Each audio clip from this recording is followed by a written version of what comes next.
Okay, so we're going to start, or we're going to finish the notes from yesterday. So we did the first page. Now we're going to finish what is the mole and how do I find it using molar mass. And we'll start actually trying to figure out how you know how much something weighs if it's a mole. So yesterday you should have watched that video clip talking about like the size of a mole. If I were to measure out a mole of water, let me just go grab a little graduate cylinder because y'all weren't here to see this yesterday. So if I was to grab a mole of water, it would take up 18.2 grams. So it'd be about this much in the graduate cylinder. So just like this much in there, okay? So it's not much water, and that would hold 6.02 times 10 to the 23rd molecules of water. But how do I know that? How do I know it's 18.02 grams? It's from the periodic table, okay? So determine the mass of 1 mole of a substance. So yesterday we said, so what is a mole? A mole is just I have 6.02 times 10 to the 23rd of that object. That's what a mole is. But how do I find what that weighs? Because I can't count. I can't count 6.02 times 10 to the 23rd. That I can't do that. For one, I can't see the atoms, they're too small. And two, I don't even know how long it would take you a lifetime to count that many. So the only way for us to feasibly do it is it's kind of like when you go to the grocery store. It said this in the video. I don't buy things by number usually. A lot of times you buy them by pound, by gram, by ounce, and you assume that there's that much in it. So like if I buy a pound of ham and it's cut in slices, they usually put on the bag or the markings that says on average, 20 to 24 slices. That's how much that pound of ham will be. So it's the same thing as like we weigh out an amount of the substance, and based on the mass that we have, someone smarter than we have figured out on the periodic table, when you weigh out that mass, it is the mass of 6.02 times 10 to the 23rd of atoms of that element. So if I measured out 6.02 times 10 to the 23rd atoms of that element, it would weigh the mass that's on the periodic table. This mass. So just literally the atomic mass on the periodic table. Well, I don't actually want to do that. I wanted to draw on it. Is it gonna let me do that? This? It's not. Anyways, just that atomic mass, that is all that we really have to look at is the atomic mass on the periodic table. That is the mass that you would literally weigh out on the scale. That should be 6.02 times 10 to the 23rd atoms of that element. Okay? So in knowing that, if I say the atomic mass of copper, okay, let's go find it. So the atomic mass of copper is 63.546. Now I'm only make you go to the second decimal. So the 6 will round up to 4 to 55. So that would be the atomic mass of copper is 63.55. Okay, so we have 63.55, and you'd call that AMU, which is atomic mass units. When I turn that into what I would use for molar mass, we're going to say that's how much it would weigh for 1 mole. So it's called 63.55 grams per mole, per 1 mole. Now, the other way to kind of look about writing that is I could write them up and down with each other like a fraction, which you'll eventually have to be able to do. But the grams over 1 mole. So I didn't put a 1 right there with the mole, but it's 1 mole. So for every 1 mole, meaning for every 6.02 times 10 to the 23rd atoms of copper, if I could count them out and put them in a jar, they would weigh 63.55 grams. Okay? Now if I have the atomic mass of silver. So the atomic mass of silver, I'm going to find it. Silver is Ag, so that is here. Okay, so that would be 107.87. 107.87, and that'd be AMU, or atomic mass units. But when I'm writing it as molar mass, so how many grams per mole I'm going to be able to use in future things, it'd be 107.87 grams per mole. So that means if I weighed out 107.87 grams of silver, it should have in it 6.02 times 10 to the 23rd atoms of silver, a mole of it. All right, now for molar mass of, just realized this was supposed to go there. My bad. Let's rewrite this. That got moved down. you don't have to rewrite it, you already put it there. This was supposed to go here, 107.87 AMU.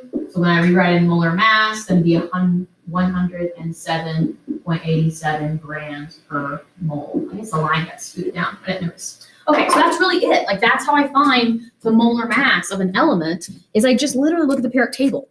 But we know that we don't always have just plain old elements. In fact, we usually don't. Usually things are bonded.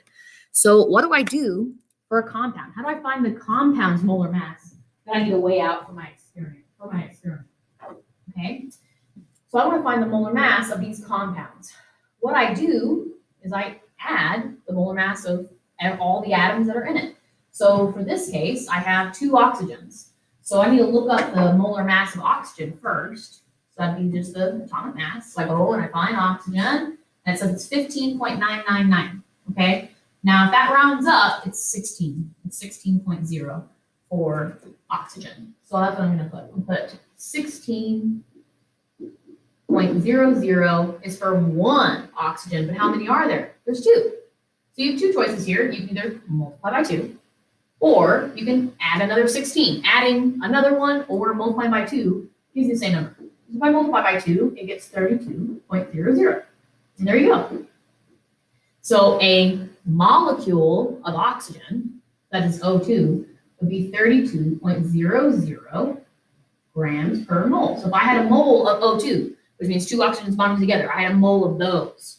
That would mean I have 6.02 times 10 to the 23rd oxygen combo, so a diatomic bond between O2, and it would weigh 32 grams per mole. All right, now let's do NaCl. Okay, so Na and Cl, I'm going to get their mass on the periodic table. So Na is 22.99. Okay. 22.99. And I'm pretty sure chlorine is 35.45. Okay. So if I know my 2 masses, then literally you just add them up. Okay, if I add them up, that would be the molar mass of NaCl. So 22.99 plus 35.45, and I get 58.44 grams is what I would weigh out if I wanted to have 1 mole of NaCl, which is salt. Okay, let's do NaO3. So Na, we already know, is 22.99, because I just looked that one up on the previous one. Nitrogen, I'm pretty sure is 1401. It's not even a point there. And oxygen, we already know, is 16 from a previous one, but there's 3 of them, so it has to be times 3. Okay? And make sure that my nitrogen's right by looking at my periodic table. So nitrogen, yes, would be a 14.01. Okay, so now I'm going to add all those up. I have 22.99 plus 14.01 plus, these are pluses, okay, plus 16 times 3. All right, so I'm going to put 16 times 3 in first, so I don't have to do parentheses, and hit enter. It equals 48. Then I add that to 14.01 plus 22.99. It equals 85 on the dot, which is kind of weird. I'm going to put 5.00, and I get grams per mole. Okay, last one to do is kind of compound check. I don't know aluminum's off the top of my head, so let's go look. Aluminum. Aluminum is 26, the same as the way. 26.98. Okay. So 26.98. Oh, problem. Oh, go on. Problem. It's not going to write it. 26.98. There's 2 of them. So times 2. Put that in parentheses. Then I'm going to add, okay, sulfur. How many sulfurs are there? Well, this 3 goes to everything inside of it. So 3 times the one that's right there. So I have sulfur's number times 3. So I go and find what sulfur is. Sulfur is over here. It is 32. Oh wait, 32.66. Okay, so it'd be 32.66 But there's 3 of them. So times 3. Put that in parentheses. And then we're going to add our last one, oxygen.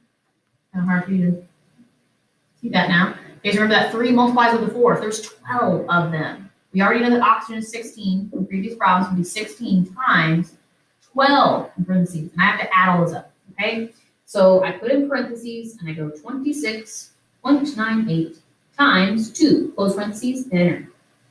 Add to it, parentheses, 32.66 times 3, close parentheses, hit enter.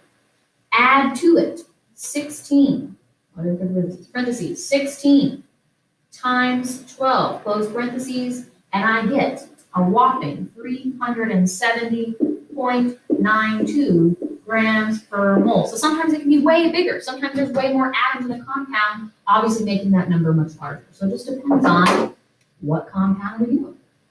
All right, let's scroll down and do this chart, kind of putting everything all together from yesterday and today.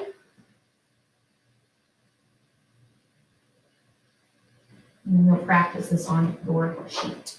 So if I have number of atoms of each element, so I have an H, oh, this substance got erased. I guess that's fine, we'll just do one of them. So I have an H and an O, all right? So I have 2 H's and 1 O, looking at that compound.